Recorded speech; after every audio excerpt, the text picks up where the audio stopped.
Hi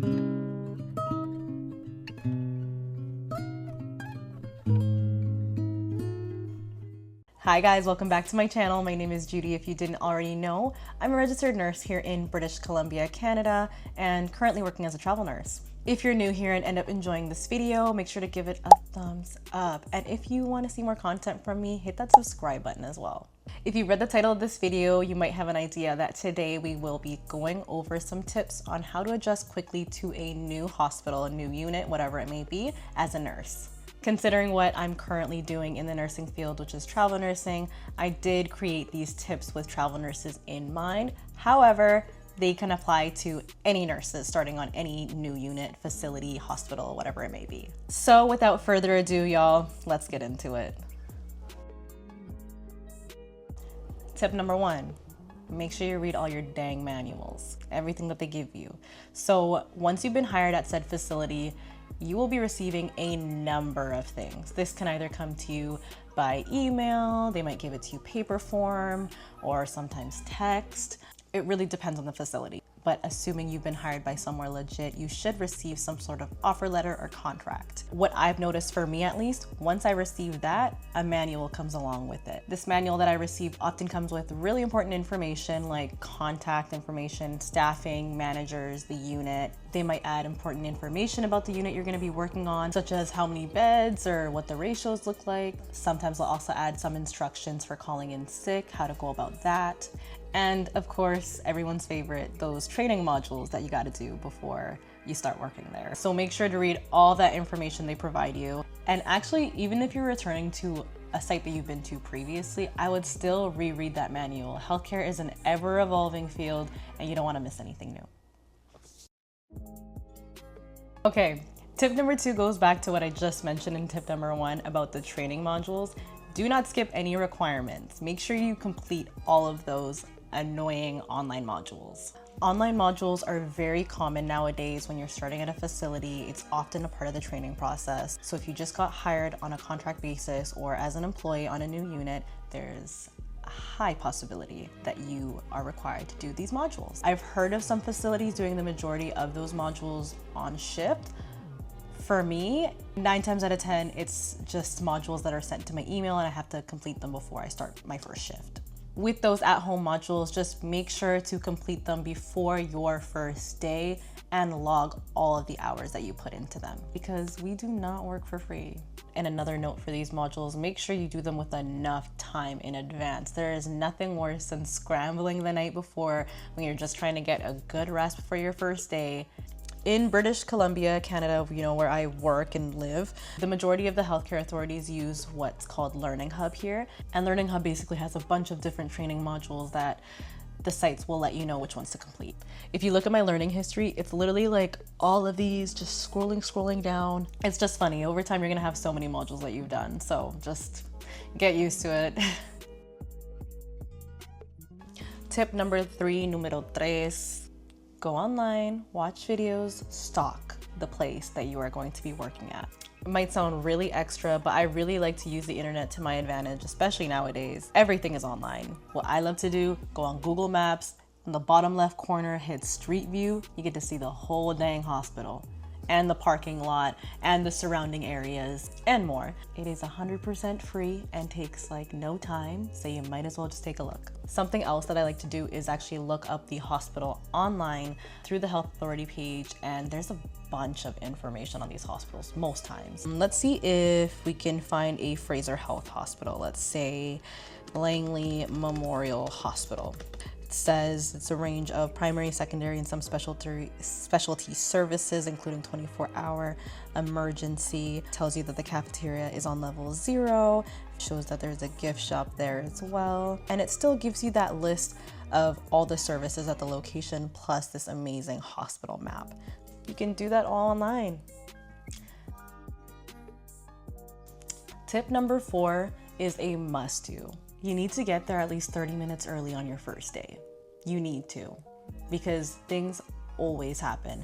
I actually aim for like 30 to 45 minutes before, and that's if I've already like creeped this site, already know where I'm going for parking and everything, have looked at a hospital map and know kind of which floor to head to. But if you don't, know any of those things and you didn't creep the hospital and you have no idea where you're going, make sure it's between 45 minutes to like an hour.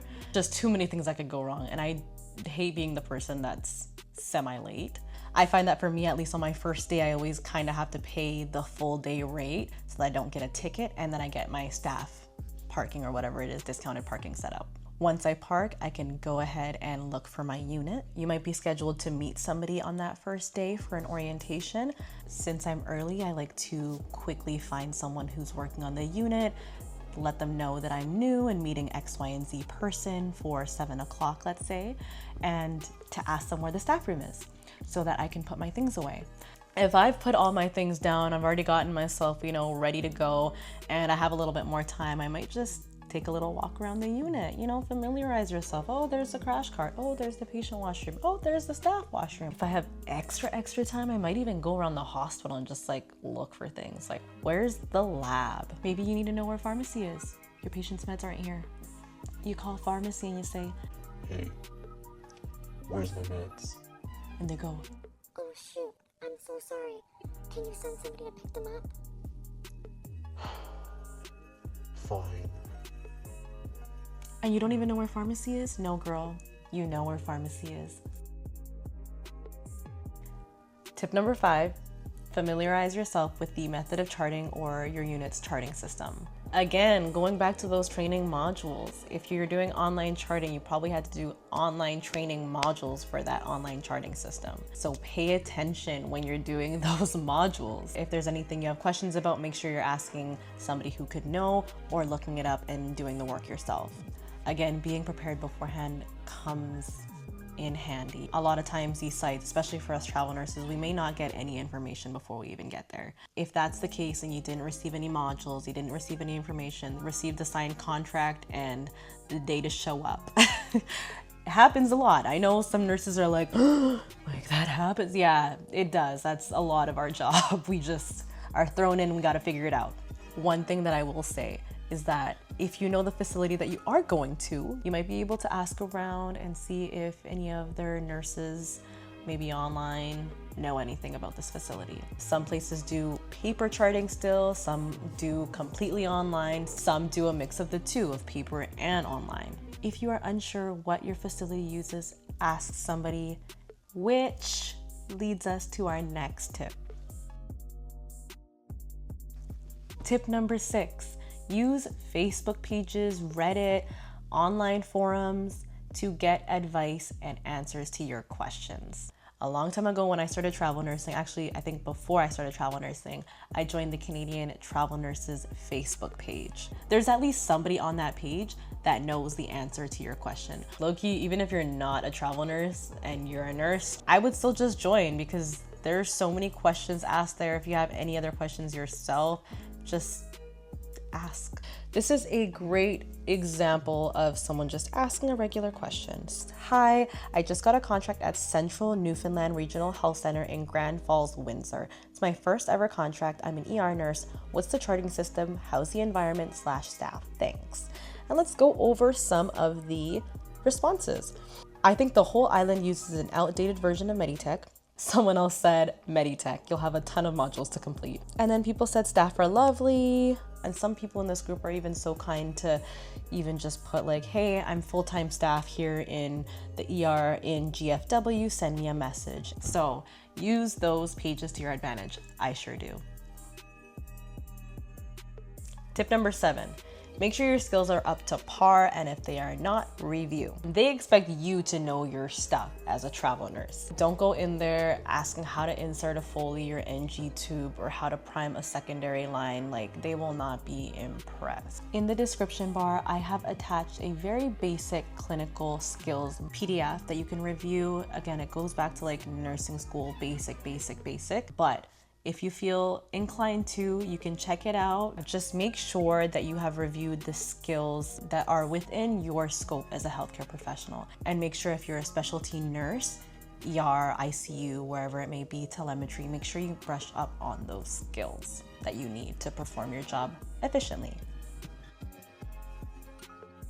Tip number 8 goes hand in hand with what I was just talking about in tip number 7.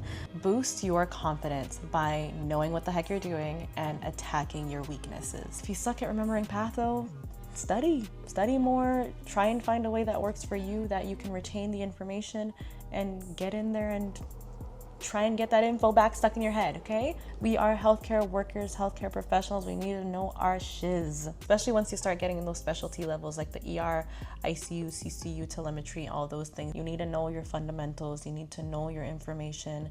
You need to build those critical thinking skills as well by doing that. So how can you do that? Things that I love to do, I love using YouTube. There are so many nursing videos, skills videos, info videos available on YouTube. So check those out. Some extremely popular channels, for example, Registered Nurse RN, we all know her, Nurse Sarah. She has done a lot for us. She's really great if you like a whiteboard, classroom-like setting. There's also Simple Nursing. I really liked him when I was doing my emergency specialty. His videos are super colorful, bright, easy to learn information. He also goes over patho and disease processes really well, I find. So check him out as well. One rule that I like to keep for myself, especially when I'm studying, is to study to understand, not to memorize. We're not in nursing school anymore. We don't have a test coming up. You need to know what you're doing when you walk into that patient's room. So tip number 9. Ask the right questions before you start your first day. Travel nursing, like I said, is rough. Sometimes you get absolutely no information. Me, I'm kind of extra and I like to bombard people. I like to bombard my agency for my sanity, which I think is fair. I don't think it's a bad thing. So the main number 1 thing I like to ask about before I get there, if I haven't received any information on this yet, I will ask about access. Getting access to all things in the hospital is a process. It's like a big deal, I've noticed. And it's also one of the things that is never set up for me when I get there. And it's actually the most crucial thing to your workday. We need to know how to get access to our unit. If your unit has online charting, you need to know how to get access to a computer, access to your charting system, and you also need access to whatever medication dispensing system that they have. Then your day can potentially go smoothly. Other questions that I like to get answered include, who am I meeting and where when I get there? And I also like to know who to call if I do get lost or don't know where I'm going. Because you never want people to think that you're also just a no-show. Like, I actually have been here for the past hour, just didn't know where to go, right? After those things have been answered, I'm a little more lenient. I can figure the rest of these things out on the first day. Do I get this info every time? No, but I try to. Tip number 10, easy, straight to the point, show up as your best self. Be kind, offer help to people on the unit. That'll get you friends and acquaintances that'll hopefully be okay with helping you in the future as well. You want to be known as a good asset, a good nurse, a hard worker, so just make sure you put your best foot forward. Tip number 11, make sure you have your own way of organizing your shift that you actually enjoy and can actually understand. There are so many ways that you can set up your day. You can create your own report sheet every single day on shift with a piece of paper and pen if you'd like. Or I see people use their own personalized templates that they've done or downloaded online. Or I've also seen ones that are unit specific though. If you're more interested in creating your own, I'd look at Etsy. Etsy's got some really nice templates that people around the world have made, and you can also customize it to your own liking. Or you can also just go on Canva and create your own. I'll show you what I like to do. I'm very simple. I like to get on shift, find the printer, get a sheet of white paper, fold it in half, fold it in half again. This is my report sheet for the day.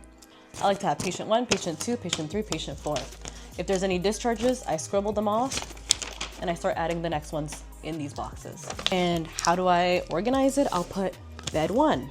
Let's put Matt Smith, 73-year-old male, DNR M3, pneumonia, and COPD exacerbation. Very common. And we're going to do puffers, IV antibiotics. Maybe he's on 2 liters O2 via nasal prong and is to wean.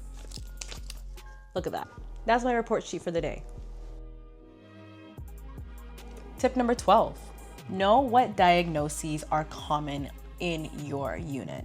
If you're able to go in this group chat and people are able to let you know what's actually seen mainly on that unit or in the hospital, that would be really, really helpful. If not, and no one really knows, no one's answering your question, just go by the specialty. Like if you're on your med-surg unit, you might actually, be working with the pneumonia, COPD exacerbation, hip fractures, falls, delirium, alcoholism, chronic pain. If you're in the emergency department, you might want to brush up on your DKA protocols, alcohol withdrawal protocol, myocardial infarction, go over your stroke protocols for ischemic stroke versus hemorrhagic stroke, etc., etc. The list goes on. Just make sure you kind of have an idea of the common things that you'll see in your area.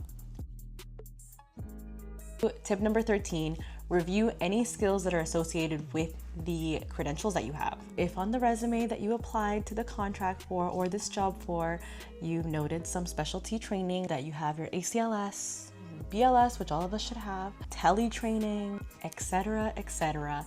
Review all of these things before you get there, because in reality, they are expecting you to be proficient and confident in those skills. Even on shift, I have a lot of apps to help me. This is my education folder. I love to have my ACLS app, this one down here,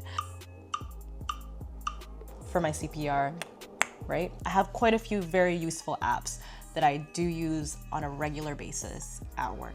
Set yourself up for success, y'all.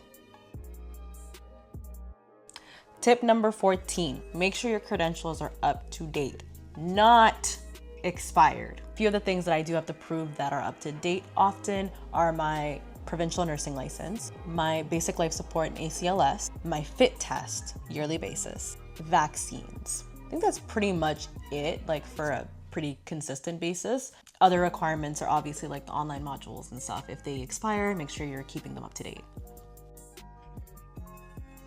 We're at tip 15, baby girl. Baby girl, let me see you break it down. Let me see you twirl. Tip number 15, be patient. Your first day, your first week, sometimes your first month may be extremely, extremely stressful, but things will get better. Things will get easier. I'm currently on a 9-month contract. I've had to be very patient, but I'm happy. A lot of people are losing their jobs. A lot of people are unsure if they can even find another job. Some people are unsure where their next paycheck is gonna come from. So just really count your blessings, be patient with it. Make sure you show up your best self, put your best foot forward with great energy. Good things take time, or else we would all be getting paid the second we clocked out. Those are all the 15 tips that I created for you guys. I wish you the best of luck in your new job. Congratulations on the contract. Congratulations on getting hired. Like I said in the beginning, if you ended up enjoying this video, hit that thumbs up button. And if you want to see more content from me, you already know what to do. Hit that subscribe button. More is coming, so stay tuned. Thank you so much. Have a beautiful, beautiful day, and I'll catch you next time. Bye.